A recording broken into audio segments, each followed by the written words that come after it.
Hello! So, nandito na tayo sa day 3 ng aming Taiwan trip nung nakaraang February. And ngayon, mapapanood nyo kung ano itsura ng Chiang Kai-shek Memorial Hall, paano namin inakyat yung Elephant Mountain, and then nag-food trip din kami sa Rauha Street Market, yung night market na sosyal. Medyo mahaba yung vid, alam ko, pero yung majority nun, yung 13 minutes nitong video na to, is naka-dedicate para lang doon sa changing of guards sa Chiang Kai-shek Memorial Hall na nangyayari every hour. So kinunan ko sa buo, medyo low quality lang pero at least makikita nyo, may idea kayo kung ano yung itsura nung bakit sa pinapanood ng mga tao, ano yung nangyayari. So if you want to watch that specifically lang, you can jump onto that. I will be putting timestamps below, and then pwede kayong mag-skip over dun sa mga pinuntahan namin, yung mga kinain din namin. Without further ado, let's go! So nag-start yung araw namin, or araw ko, pupunta ako sa McDonald's. Bagong-bago, di ba? Yan. So, ganyan yung itsura nung ano nila, nung touchscreen menu nila. Mas social siya, feeling ko, kaysa dito sa nasa Pilipinas, pero still alike din naman. And then, I'm here. Waiting na ako dun sa food namin. Nakuha ko na siya. Order ko yung plastic bag. Umorder ako ng plastic bag dun sa menu. Akala ko, ano na siya, included. May bayad pala yun. So, ito in-order namin, yung grilled chicken burger. Iba din yung ano niya, yung mga offerings nila compared sa Philippine menu, syempre. Tapos meron silang sweet potato fries. Parang 100 pesos yung equivalent. Pero masarap, tapos nakakabusog. Tapos, meron sila nung mga signature something na burgers, chicken and beef. Parehong meron. Ayun. Yum! Alright. Pagkain namin, nag-train na lang kami ulit. Papuntang, ayan, Chiang Kai-shek Memorial Hall. Ayan, madadaanan nyo si Tatang dyan. Tumutugtog siya. Chill siya. Tapos, ayun na. Ito na yung entrance papunta dun sa Memorial Hall. Ayan siya. Yung, hindi ko alam actually anong tawag dyan. Pero dalawa yan. Meron dun sa malayo. Isa pa. Tapos, masaya namang maglakad kasi malamig naman at that time. Ayan siya, guys. Ganyan siya kalawak yung buong place. Yun yung pinaka-gate. Tapos, yun yung Memorial Hall. Nandun yung kulay blue na yun, na tuktok. Yun ang inuupuan nung statwa ni Chiang Kai-shek. Yung pa-zoom in. Chinese birds. Ano pinakain nyo? Iniisip ko, kapag Chinese ba yung ibon, iba yung tweet-tweet nila.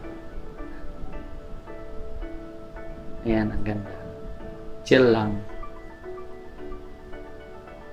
Tapos nakita ko itong mga nagpa-practice ng sayaw. Siyempre bilang isang dancer myself, naaliw ako kung i-record sila at panoorin. Training sila ng techno eh.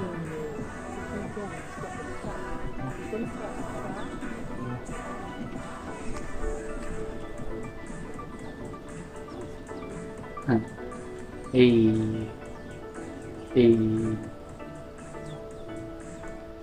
Ayan. So, another view. Ayan yung view niya. Ganyan yung ganap dyan. Wala, magpipicture ka lang, lakad-lakad, tambay. Lamig na lamig ako, guys, kasi naka-t-shirt lang ako that day. Tapos ang kulimlim pa. Walang masyadong araw. So, ang lamig talaga. So, ayan, naglalakad na kami papunta sa Memorial Hall. And I decided to count ilan yung steps.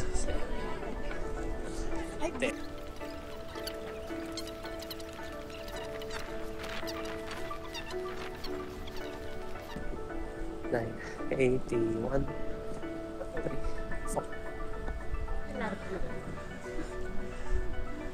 84 pala. 84 steps. Tapos isasama natin yung maliliit na yun. Nasa 90. Tapos ito siya, ito yung inside nung hall. Nakakahilo lang. Binilisan ko lang kasi yung clip. Para ganyan siya. So, medyo matagal kami naghintay for this, pero ito na yung changing of guards na ginagawa on top of every hour. Nasa 15 minutes siya in total. Tapos, sobrang galing kasi super slow-mo lang yung actions, tapos sobrang synchronized din. And, yan, hindi na muna ako magsasalita. Panoorin natin sabay-sabay. Kung marami kayong time, tapusin niyo siya. Kasi, wala lang, nakaka-amaze siya for me.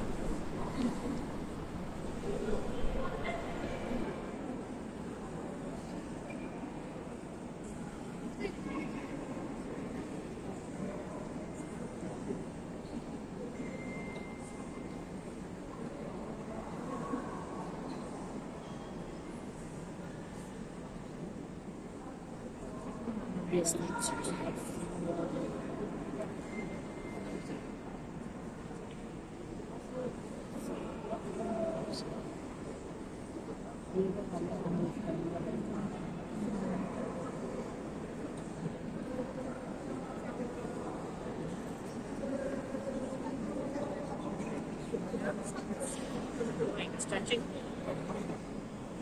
Yeah, he's stretching.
Ang galing.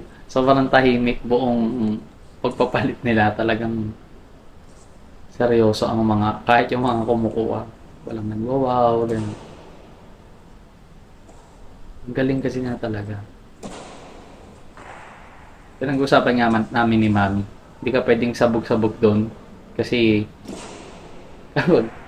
sabog-sabog ka doon, nakalimutan mo yung gagawin mo, yari ka. Ayan, bye-bye! Yan. So, from Chiang Kai-shek, pupunta kaming Xiangshan.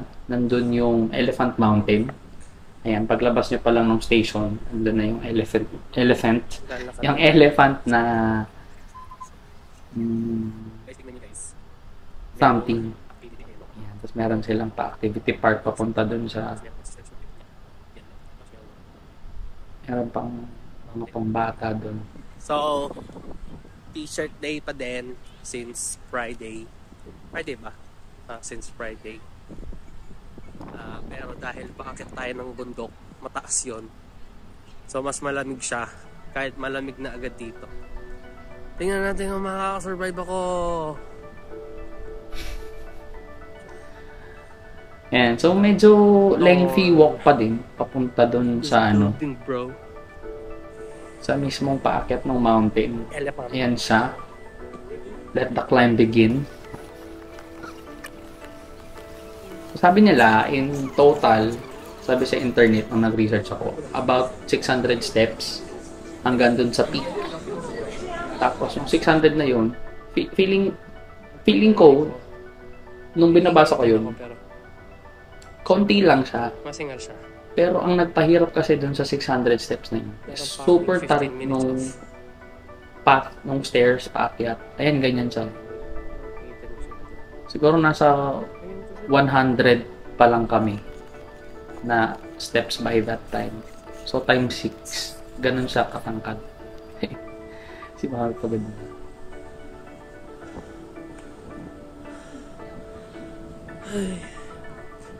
Yan. So, ganito na kami kataas, guys. If maririnig nyo ako, pag humihinto, hinihingal din ako. Unang kapatagan. Ay, Tapos meron namang patag na ano, na place.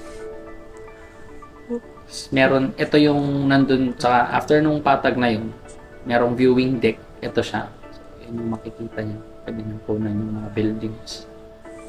Tapos from there, another siguro 200 na steps pa paakyat.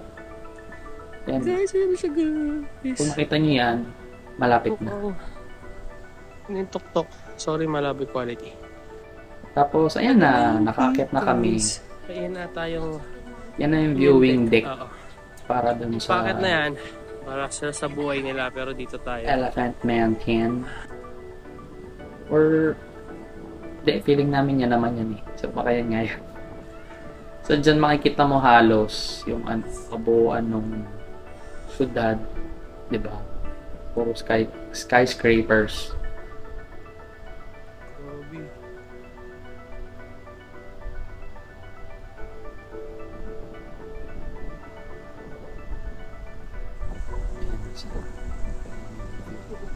Nakaka-relax din. Medyo mahamog lang that time kasi nga makulimlim. Parang paulan na din.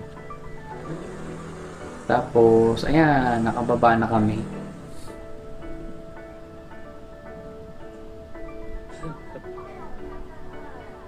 Mukha ng tagumpay. Yung Yun. mukha ng tagumpay. Wala ka ng dog! Tapos, hindi ganun karami yung mga stray dogs sa cats. Pero lahat sila ang lalaki nila. Hindi. So, nakababa na kami ng Elephant Mountain. At okay naman. Madali lang yung pababa. Sobra. Walang pahing-pahinga. It's 12 degrees. Lamig na lamig. 12 degrees Celsius yan. Namimigas na yung kamay. Ang hirap na niya isara buka. Punta kami ngayon ng Rauha Night Market. Namin alam paano pupunta, pero let's go. View lang from habang naglalakad kami papunta sa bus station. Guys, ang ganda ng tawiran dito, guys. Oh. Yang hiya ang Pilipinas.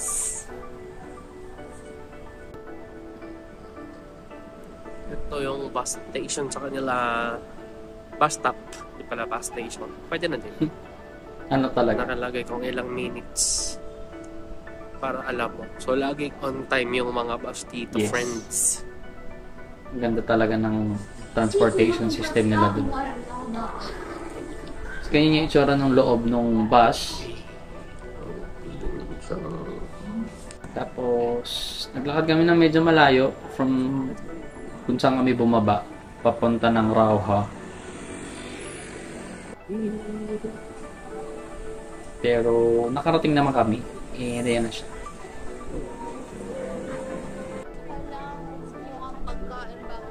Ayan.